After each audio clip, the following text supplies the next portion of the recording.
Well, hey guys, welcome back, and we are finally getting back to talking about entertainment, movies, television, less politics. I know, it's, the world, it feels like everything's falling apart right now, but I don't think we're going anywhere anytime soon, so maybe we can just take a minute to be distracted by some other silliness, such as Marvel's Ironheart, the Iron Man replacement, the, of course, young black woman who's going to be better in every way than Tony Stark ever could have been. And of course, this is a show on Disney Plus that has been delayed multiple times. I believe the show was slated to originally come out in 2023 following the events of the 2022 Black Panther Wakanda Forever movie. But of course, the show has been delayed due to the fact that Marvel started realizing a couple of years ago that people were kind of over the race and gender politics, and so they wanted to maybe stagger this out a little bit, get some reshoots, and who knows, whatever their attempt was at salvaging the show, I don't think it's going to do much good. So, of course, there's been a lot of recent information because this show does air on June 24th. I know, it's like the worst birthday present I could have ever not wanted.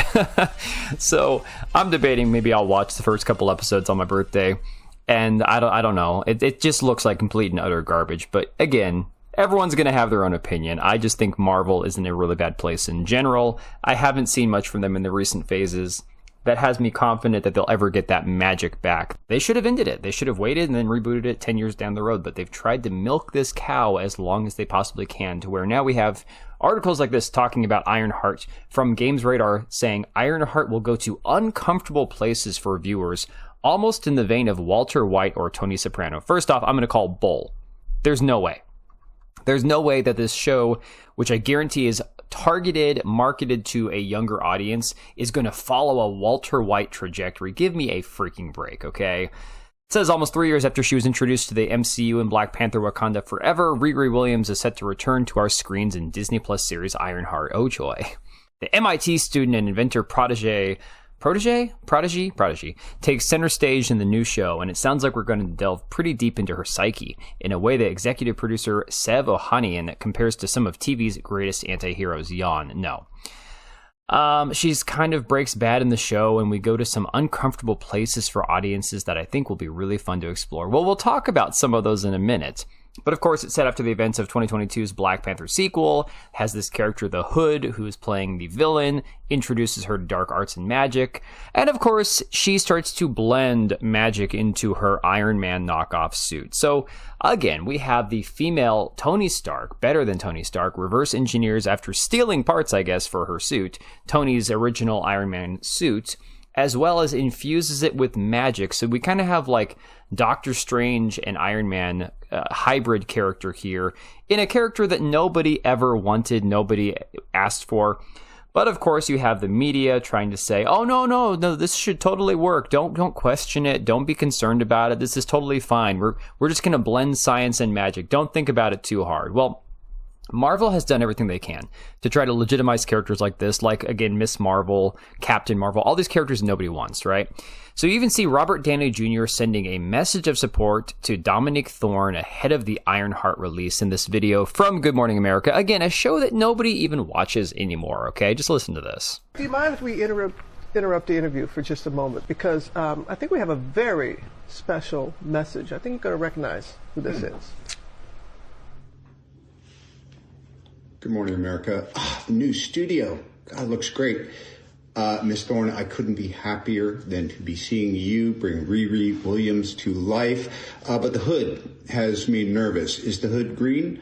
Please tell me Mr. Ramos is not replacing me as Dr. Doom via Parker Robbins. Is there something you're not telling me? Anyway, I don't want to step on your interview. Long story short, Iron Man loves Ironheart. Now, this is basically in the same vein as them bringing Robert Downey Jr. back as Dr. Doom, just to try to legitimize the current phase of the MCU, because nobody cares. Nobody wants it. Nobody's watching it. There's the occasional one-off movie like a Spider-Man film that does well. I think Guardians of the Galaxy 3 did okay, a few of these movies, but then you look at things like Thunderbolts, which was generally well received by audiences who saw it, but nobody went and watched it because nobody cared, right? But what do you do if you're Disney or Marvel and you need to get more butts in the seats? You need to get more eyeballs on your show, more asses in seats at movie theaters. You want to sell more tickets, more Disney Plus subscriptions. Well, what better way to relate to people in this modern era of entertainment than to infuse your Marvel show with drag queens? Yes, from Entertainment Weekly, Drag Race's Shea Coulee reveals intel on Ironheart character's secret past. A fierce hacker bringing drag to the MCU. I am not even kidding. This is an actual character, Slug, that this person is playing, who was, I believe, a fat white person originally, being played by a man, drag queen. So, it says the Marvel Cinematic Universe hasn't seen anyone quite like RuPaul's Drag Race's All-Stars winner, Shea Coulee. There's a reason for that. Nobody wants it.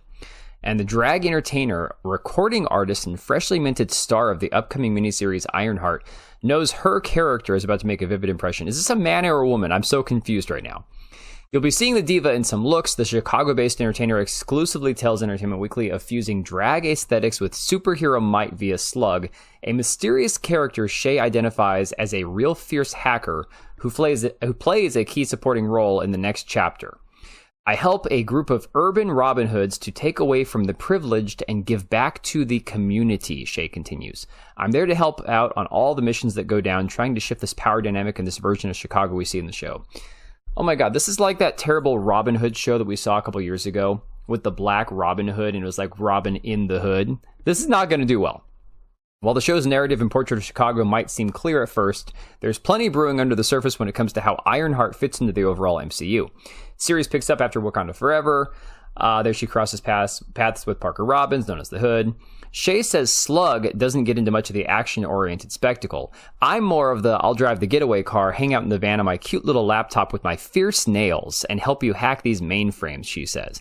But also notes that the glamorous elements of Slug's aesthetic aren't just for show. From my understanding, this version of Slug they're presenting is someone who's being referred to as a code name. I don't want to give too much of their backstory away. They need an alternative code name to go by because there could or could not be some people looking for them, Shea teases. The drag element, she confirms, comes in the form of tiny bits of information the series slowly reveals about Slug's past. They've kind of left drag. They are a drag queen, but it's kind of a past life, Shea says, choosing her words carefully. You see them in drag, but it's kind of in the context of flashbacks where they are now, because they're trying to be on the low. This is so retarded. Okay, so this is a man, I do believe, who dresses up as a woman, referring to his character on a show as they. Across her first major scripted acting role, unless you count several comedic acting challenges from RuPaul's Drag Race, Shea says she felt so much love and respect on set and hopes people take away the amount of genuine heart that was put into the production on all fronts. Particularly, she recalls an open and compassionate crew that make her feel welcome in new territory. Oh yeah, that's gonna go really well. Finding ways to exist in a way that felt truly authentically me and also to the character was really cool, Shea reflects of her time, fusing her acting talents with a genuine affection for Slug as a character. Oh my god, this is going to be complete and total ass. And again, it's this person right here. This is just going to be possibly one of the worst things we have ever seen from Disney Marvel.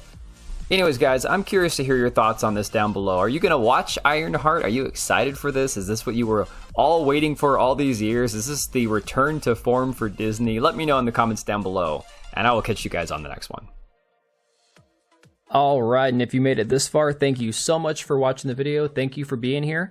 I do have two channels, Minimal Effort Podcast, as well as my gaming channel. I do have a Twitch and Kick for my gaming channel. We do live streams over there occasionally, maybe once a week. And then if you are in the market for a new PC, make sure to check out Meta PCs. Click the link I have down below. Use code TBO at checkout for a special discount. Thanks again for watching, and I will see you next time.